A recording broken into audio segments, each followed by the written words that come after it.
Hello, where we are listeners. If you're a longtime fan of this podcast or you're just joining us for the first time today, we want to tell you more about our podcast platform called Spotify for Podcasters. We've been using this platform for over a year, and it's been easy to use, and new features are added all the time. You can record and edit podcasts from your phone or computer. You don't need anything fancy, and you don't need previous podcast experience. When you hit publish, you will distribute your podcast to Spotify and everywhere else podcasts are heard. Video podcasts are also available on Spotify if that's your kind of thing. And with Spotify for Podcasters, you can earn money in a variety of ways, including ads and podcast subscriptions. But here's the thing, you can earn money, but it's a free platform. There's no catch. If you're curious or want to see what it's all about, download the Spotify for Podcasters app or go to www.spotify.com/podcasters to get started. Hey, love, what will you have to drink? I want a G&T. All right, sounds good. Let's do it.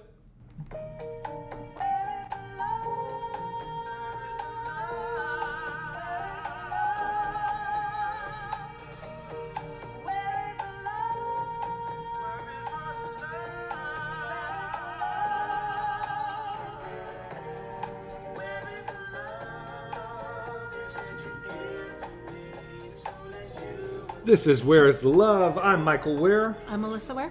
And it's good to be with you. I know, folks, it's been a long week, an intense week.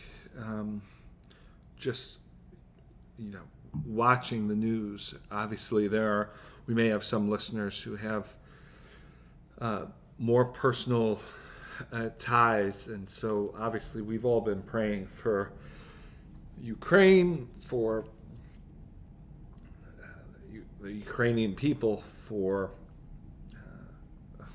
Christians in Ukraine, and really for the whole region, and that's what we're going to talk about on the show today. So a less lighthearted episode this time around, and probably the best way to sort of jump in is by talking about Melissa's piece that she wrote for the Substack at reclaiminghope.substack.com. Melissa wrote an essay that was really well received, and I thought she asked some questions that are not only salient now, but I think will be salient moving forward as we all, and particularly policymakers, come to terms with the fact that Russia has decided to take the course of action that it has. Melissa, why don't you tell folks about what you wrote and why you wrote it? Yes, the piece is called "We Lack the Ability to Ideate and Innovate on Foreign Policy." And this is something that I've been thinking about for a good 10 to 12 years, and so it just flowed out of me the other day. And I just want to read from the piece to be able to summarize it for you all. Why does it feel like this particular war is hopeless at this time? It's because our narratives and our international myths. If you get a degree in political science or international relations or some variation of the two, you learn about World War I and World War II and the post-World War II global order. You learn about the origins of NATO and the Marshall Plan. Some even learn about the political origins of the EU. The Treaty of Rome was signed in 1957 to contain Germany and prevent a third war on Europe's continent. Since the fall of the USSR in 1989, students of politics have been taught that Europe is one of the most boring regions. It's at peace and will remain at peace. You essentially learn that Bosnia and Kosovo in the 90s, though inside European borders, were essentially blips or bumps in the road. So many cite Francis Fukuyama's The End of History, mostly in parody now, but the idea that we've achieved liberal nirvana is strong, still in the ivory towers where American diplomats and analysts and politicos and foreign correspondents are trained. And if most are trained like this, then it gets reinforced when these students go out into the world, even as they gain promotions and move institution to institution. And what does this lead to? It leads to a foreign policy establishment that is more or less lacking ideas and imagination. And then I go on to talk about our foreign policy toolbox and how it's been extremely limited over the past 20 to 25 years since the fall of the Berlin Wall, and with the lack of tools, and then students who go on to have high positions in all sorts of places have been taught that Europe is at peace. What it leads to is a policy anemia. I think that if you've been sitting here for the past 3 days since this war began, or even in a couple weeks prior, as we've been covering for folks who read our newsletter, and you've been wondering, okay, so it's either we invade or we post sanctions or we do diplomacy. What else is there? Is that all we can do? Those are key questions. Those are very good questions. And I think the fact that someone like me and others who have been trained in this, who are asking these questions, is also not a good thing. And so this lack of innovation is leading to a policy anemia. We need to be able to work with the tools in the world that we live in 2022. And I think all of our tools are quite old and staid, even if some of them might end up working, like these sanctions. What were your thoughts, Michael? Yeah, no, I thought your piece was great, and I think it one of the reasons it worked was it spoke to both a very specific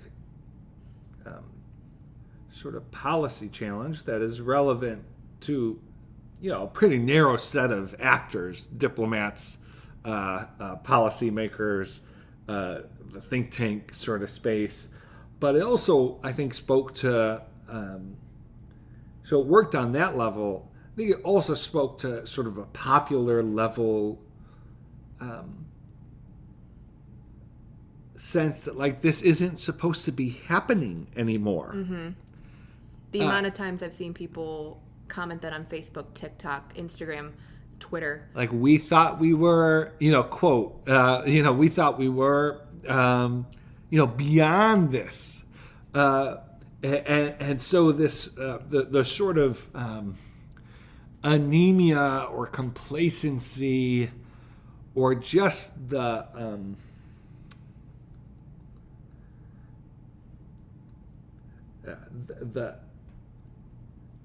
kind of confidence that squashes imagination that was in the policy space, that, like, our rules, our organizations, the system we've set up makes it so that sort of land war, occupying a war to occupy, to take over territory, like that does not happen in Europe anymore. That sort of filtered out to the populace too, and yes, it's been I think jarring to see how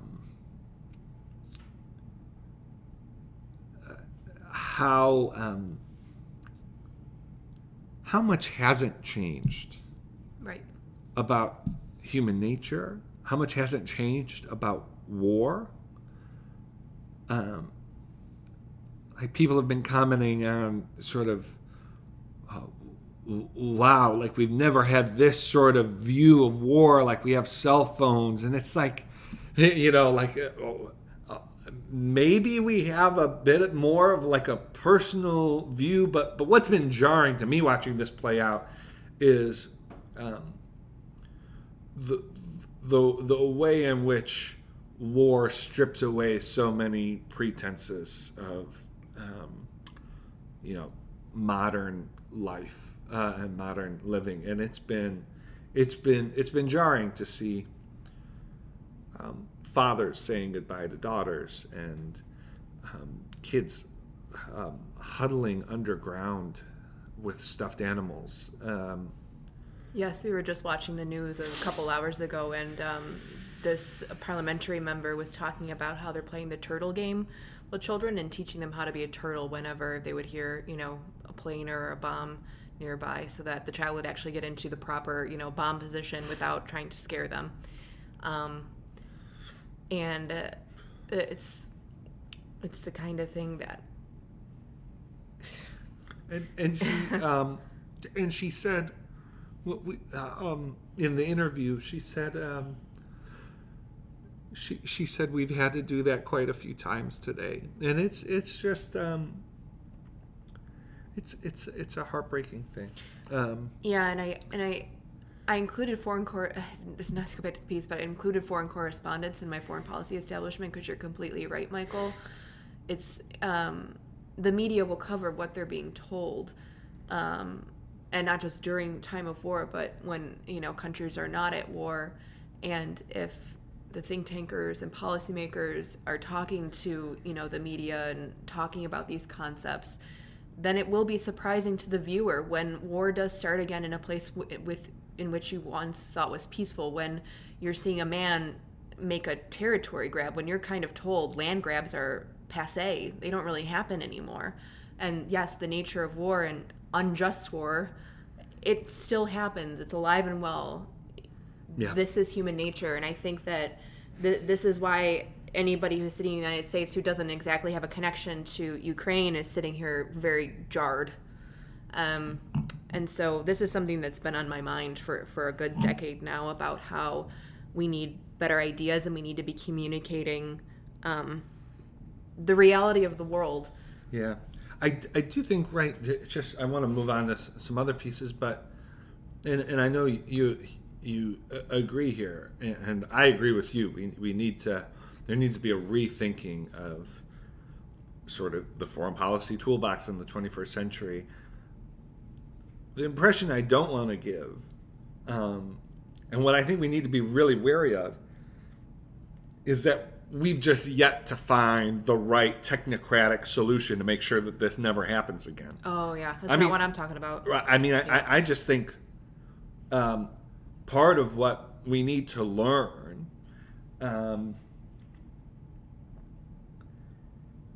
is that there may not be such a thing as the sort of perfect man-made structures, procedures to prevent evil things from taking place in the world. Yep, there is no silver bullet to pretty much any human problem. And so we always need to do the best that we can. We always need to pursue peace. We always need to sort of be vigilant. But there is a real pitfall with the sort of hubris that comes with thinking, oh, now we've solved the human violence problem. We've solved the for the impulses that lead countries and people to war with one another, something that has plagued human beings for their entire history. We're the generation. We're the ones who figured out, who have reined in all of the worst impulses. And so we need to improve the foreign policy toolbox. We also need to, I think, this is not to go down a whole other, this is why I've been relatively convinced on the nuclear weapons front, which is that kind of power is not something I trust humans, even with the best intentions, of wielding well. We could maybe talk about that in a later episode. I think that the second half of this episode, I wanted to talk about how this has been received. And what I want to do just up front is just state that I think everything that we talk about in this part of the episode are not just things that we're seeing sort of out there that we're critiquing. I do think that there's been some interesting commentary about like people imposing whatever sort of political views or sort of culture war sort of agenda on this crisis. I certainly don't want to do that, and sort of anything that I say in the next 10 minutes or so,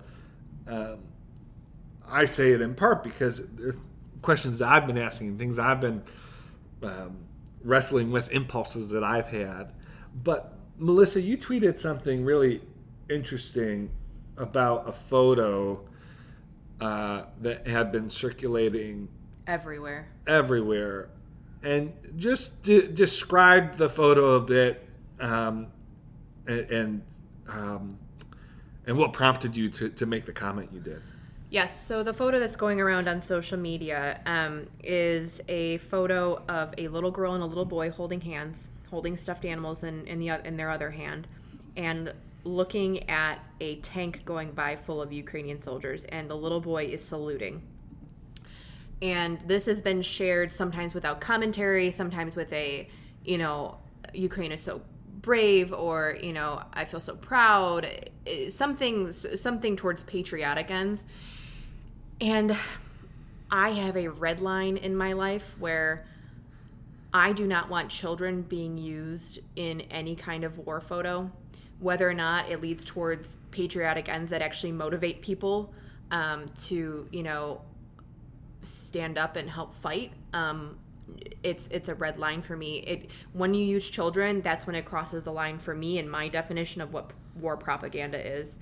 I'm not okay with it at all. Yeah, so let me read the tweet. So you said, it's that time of the decade again where we should be more worried about how we're going to get psychosocial support to these children rather than valorize their presence in war, no matter how patriotic it looks in imagery. Yes, because you want to know what happens?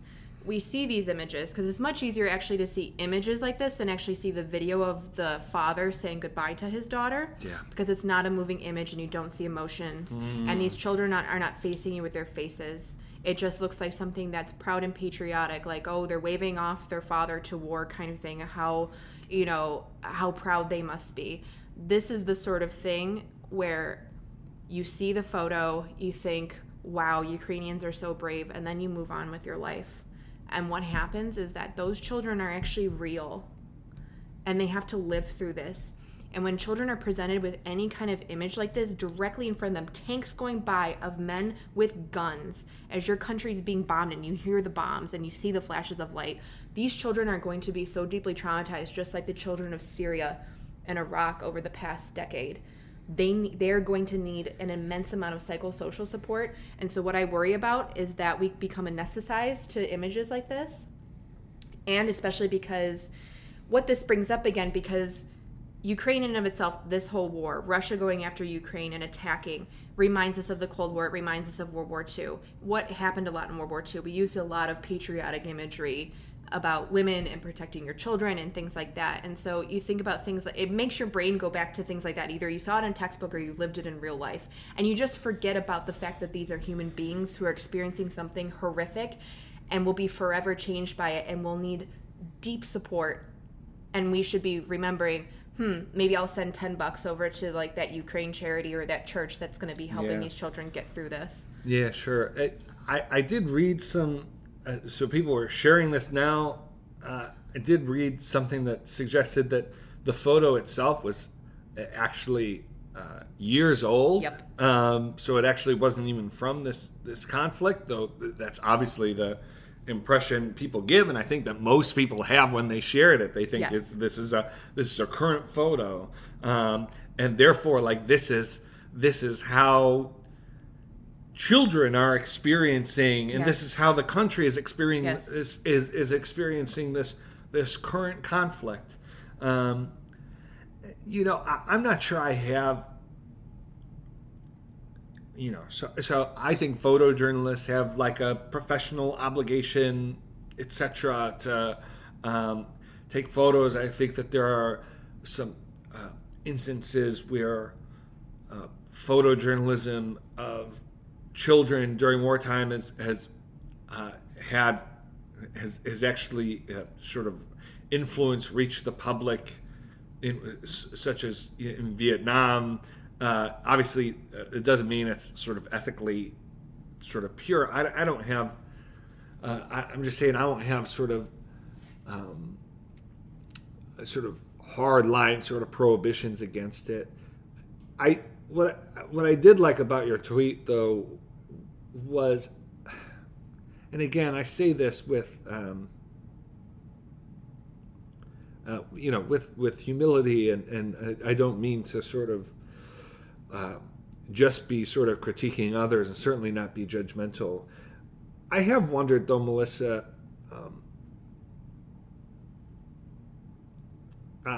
whether we've learned anything about war, whether it's been really, really sort of surprising to me, jarring to me to see sort of those who sort of speak out about toxic masculinity, sort of praising the taking up of arms as sort of the peak definition of masculinity. It's been a little surprising to me to see, and this is something I've really wrestled with. I wonder if our listeners have sort of experienced seeing news of like a Russian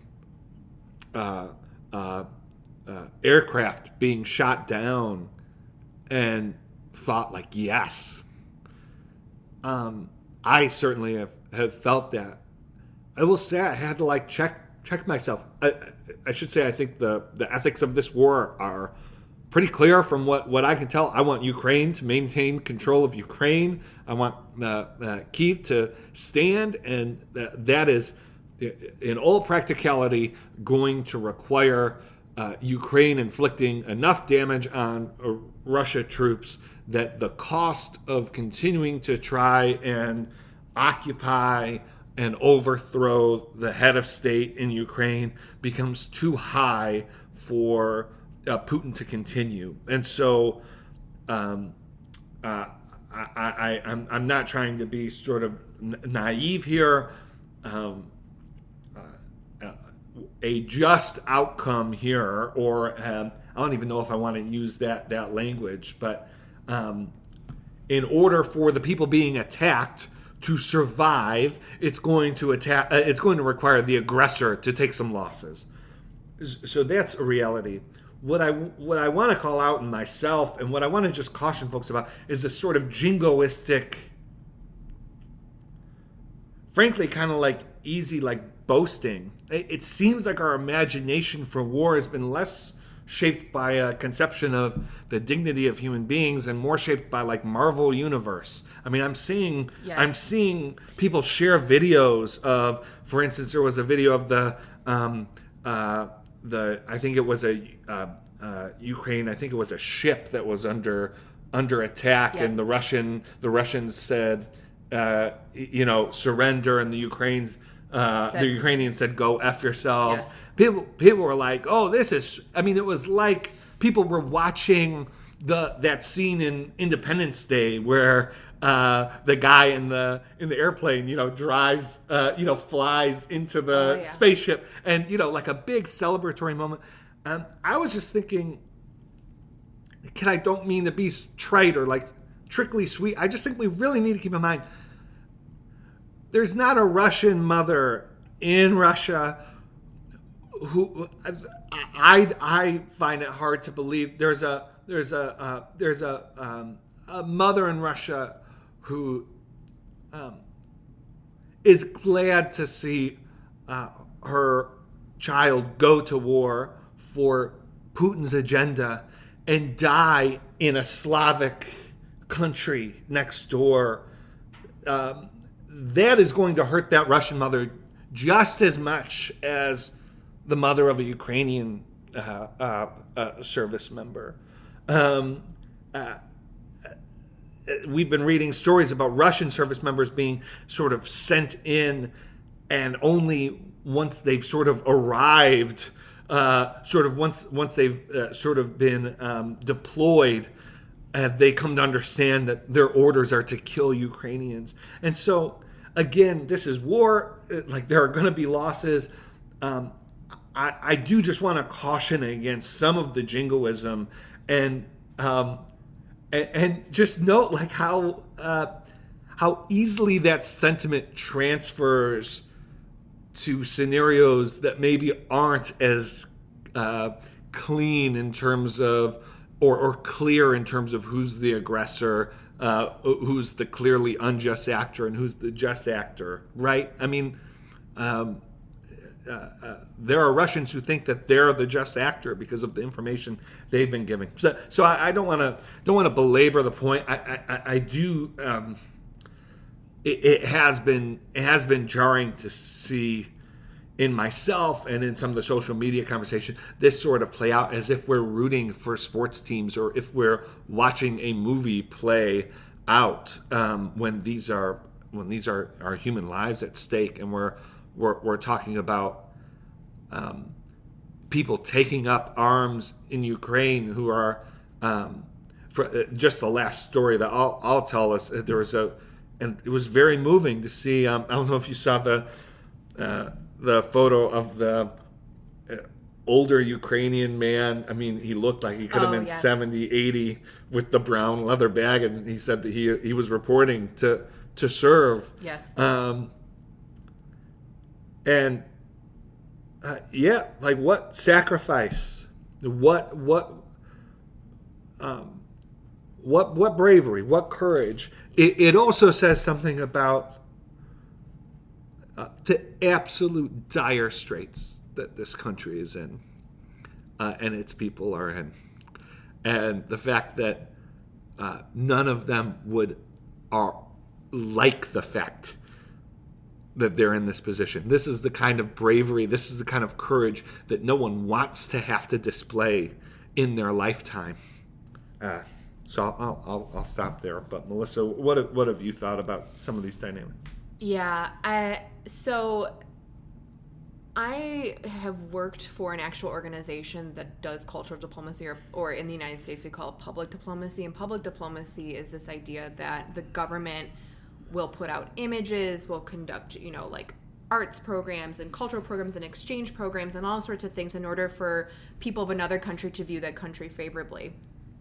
And there's something going on here with that. And please do not take me as a cynic here, because again, there are realities and there actually is courage and bravery going on in here. So please do not take me wrong in this way. But for example, President Vladimir Zelensky, the president of Ukraine, has been marvelous so far throughout this entire, before the war began and now during. There have been videos released of him on the streets of Kiev with his cabinet, with various cabinet members, to show that he is not run. He has given quotes to the United States about, send us, I don't want to leave, but just send us arms. He said something much more like fantastical than that. And so he's being propped up as like, wow, I cannot believe that Ukraine has this leader like this. And I can't believe that he's being so brave and that he's actually out there in a t-shirt in full tactical gear, like going to fight and, fighting for his people, and he's not deserting them.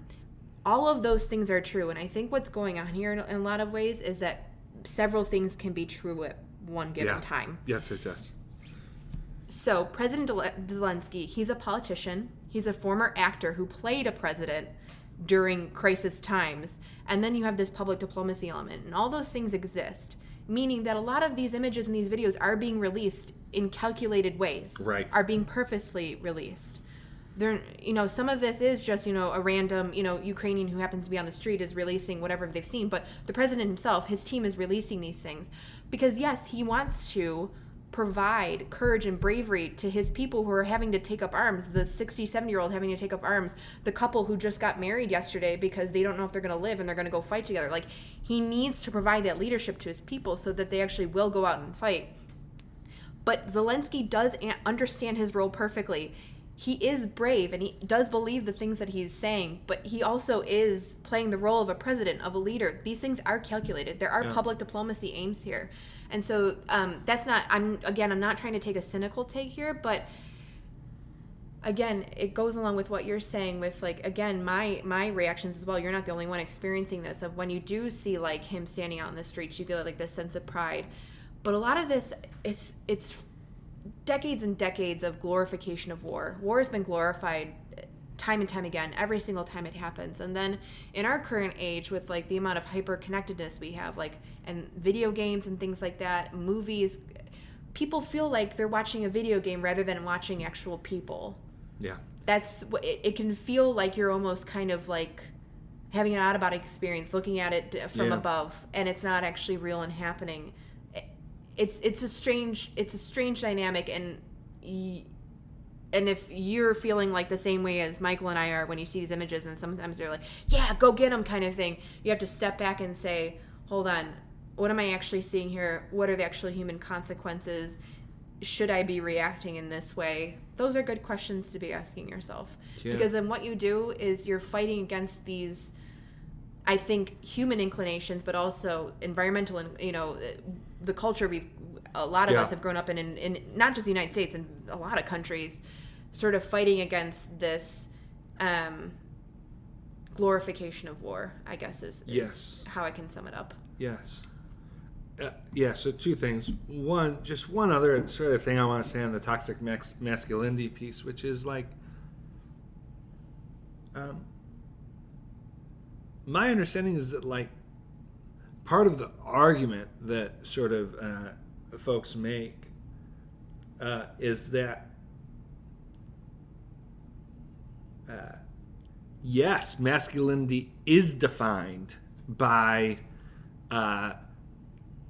valorous sort of conduct in like war settings. Yeah. And the arguments that's made is that like the reason young men are struggling is that they don't have the occasion for that kind of. If you accept that premise, then yes, you could argue like young men need to like rein it in and like too bad, or I don't know, fine, like go to war, like what.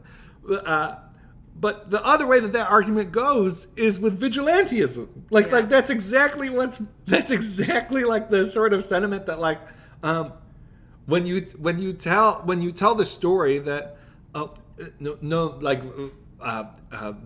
violence in the right context, that's the peak of masculinity. Sort of standing up for your rights, that's the peak of masculinity. Then you do sort of you set a context where people are then, if a true sort of warranted outlet for that is not available, then they start concocting outlets for that kind of conduct on their own. So I'll just say that, leave that there, and folks can think about it, comment on it, etc. I do want to make one more comment, but do you have something to say on that point? No, it just goes back to the point where I think a lot of what's happening is, specifically with that example, is actually a really good example for this, is a lot of people like to sort of write these little stories in their head. Yes. About how things are going to go, how their life is, how they're going to be the hero. And I think that that's what they're seeing with some of this imagery, is like, oh, this is exactly how the books and the movies are written. So this is, and I'm on the good guy's side, and this is exactly how, that's what I'm tamping down as my visceral reaction to a lot of this stuff. I mean, so much of this, to use like Gen Z language, there's a lot of main character energy going on here. We won't belabor it here. No. I understand. I think she's probably a wonderful person. I really don't mean to like attack the person. I'm sure she's some wonderful human rights work. I understand. I think she does human trafficking work. I care about that issue. I'm so grateful for what she's done. But that video of the woman who decided that in the middle of all of this, the contribution to make, and like, it wasn't a tweet, so you're talking about the actress Anna Lynn McCord. I mean, I wasn't going to name her, but this actress who recorded a video that was sort of a rhyming poem about how if she was Putin's mother, he would have been loved enough that he wouldn't want to cause war. I mean, just the impulses folks have to sort of. And this Step in and take the microphone. Step in, take the microphone. But also, here's the other piece that I want to put on the table, which is Philip Reef, Christopher Lasch, some others wrote in the mid-20th century about the rise of the therapeutic. And when they were writing about it, it was just sort of setting in. Now the therapeutic is just our culture. Like, it's not something that's emerging. It's just what we're stewing in. And gosh, the reactions to so much of our politics and so much of sort of world events reflects this. But so much of the response to this week's events have been therapeutic in nature. Yeah. They've been about what are like the human stories that we could find that could help us, the viewer yeah. sort of the viewer the viewer, the observer sort of process what's happening. There were some people who were sending around NPR. Oh, yeah. NPR sent out a news story. If you're really stressed out by the news, here are like 5 steps you could take to like, I don't have it in front of me, but it was like, to unwind, to, for self-care during, like that has not been the traditional, that is not the historic response to wars happening an ocean away. That's like the that, way it's changed. that is not. Maybe there's some justification for it. I'm sure there are all kinds of but I'm just. It is not the normal way to approach it. Or doesn't have to be the normal way to sort of approach things, and the fact that NPR is responding in that way, is an indication of the kind of culture and the kind of demands that the audience is putting and sort of stewing it. But the other story I wanted to, and this is, I think, the last thing I want to say, which is just back on the jingoistic front. I'll never forget, and you've heard me tell this story before. Yeah. 2009, 2010, Barack Obama was in office, but Rick Warren held a Saddleback Civil Forum with, at this moment, former President George W. Bush. And I would urge folks to watch it. I always respected President Bush, even as I disagreed with him, obviously, on some things. But I respected him even more following this. Pastor Rick is sort of asking George W. Bush about his decision to go to Iraq. Mm-hmm. And, of course, Barack Obama had won an election and had become president by distinguishing himself not just from Bush, but from Hillary Clinton in his opposition to Iraq. And so sort of public opinion and sort of public capital for supporting the war in Iraq was at a low point. And President Bush is asked about his decision to go to war, and he gives what I thought. He still believes he made the right decision. I thought he gave a pretty humble explanation of the thought process that went into it. What was incredible was there's a moment where he talks about, and it was clear. It's clear watching him. We could probably put, the video is probably still available online. We'll put this in the show notes. If folks want to watch it, I'd really encourage you to. It's clear watching him how seriously, how soberly, almost with a certain sort of sadness and definitely a heaviness with which he describes this to an audience of Christians at an evangelical megachurch. He describes this decision to go to war, and he sort of says something about, like, I felt like we had to do it, for liberty and freedom, and he just sort of he makes a statement about sort of the principles that led him to make the decision, but again, very like soberly, and the audience erupts. It was as if they were so uncomfortable with the sobriety that Bush talked about his decision to go to war, and he had only talked for a few minutes, that they needed an excuse. They were waiting to release the energy that had been pent up, where they could not just think that going to Iraq was the right thing to do, but something to throw a ticker tape parade, or something to sort of rah about. And Bush cuts them off. So the crowd erupts, and Bush says, no, no, no. Like, that was not my intent. Like, my intent was not to get like a patriotic sort of you showed them sort of response. And I'll never forget that it was. And I've seen this over my career in different instances, but it is a shocking thing when it's.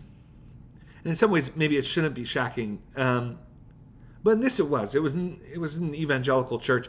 It was a wartime president who had to tone down the eagerness about war in an evangelical church.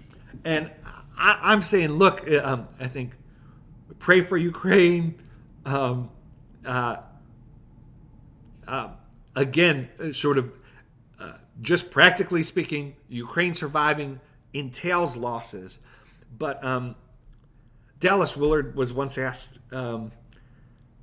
if someone was something like this. It was like if someone was threatening you with violence or your family with violence, would you respond to stop them, or would you basically let them harm your family? And Dallas paused for a bit, and he said, I think I would stop them, but I do it in a way.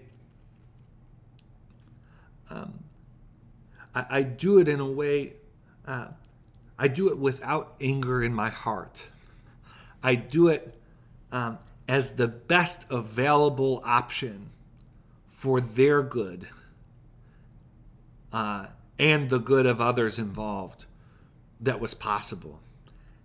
And I think that's sort of the orientation of my heart that I want to try and have as we follow this news and as we see what's happening, which is is to not celebrate Russian deaths, not celebrate Russian casualties, but to hope for the best outcome, given the situation we're in. And again, that will probably that certainly requires Ukrainians being able to defend themselves and defend themselves sufficiently to push back Russia and make the cost-benefit analysis such that Putin ceases military operation in the country. Yeah, I think we should end it there. Okay. I couldn't agree more with that posture. So we know this will continue, and we'll continue to cover Russia's invasion in our newsletter at reclaiminghope.substack.com, and we hope that you'll join us. And yeah, I think that we all just need to continue to pray for Ukraine and pray for leaders in all kinds of positions in the foreign policy establishment who have to be making all kinds of decisions, whether it's in Ukraine, the United States, in the EU, wherever. Yeah. Amen. All right, folks, this has been Where is the Love? We'll talk to you next week. Thanks for joining us. Take care. Bye. I wish that you would tell me so. Don't leave me hanging on the promises.